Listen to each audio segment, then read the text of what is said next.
আসসালামু আলাইকুম। আল্লাহর রহমতে সবাই ভালো আছেন, আমিও ভালো আছি। সন্ধ্যাবেলায় হালকা নাস্তার আয়োজন করেছি। আমি এখন মুড়ি মাখাবো। মরিচ, পেঁয়াজ, লবণ ভাজা ও আমের আচার সবগুলো আমি এখন মাখিয়ে নিলাম। এবার আমি সাথে একটু ম্যাজিক মশলা দেব ভিতরে।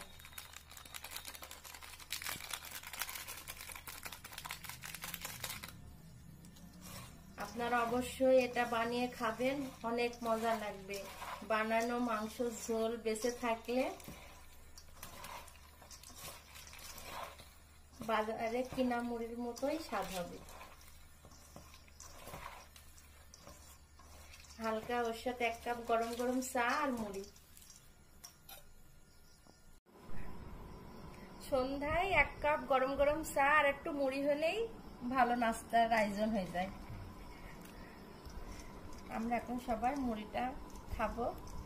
অবশ্যই আপনারা এভাবে মাখিয়ে খাবেন, খুব মজা লাগবে।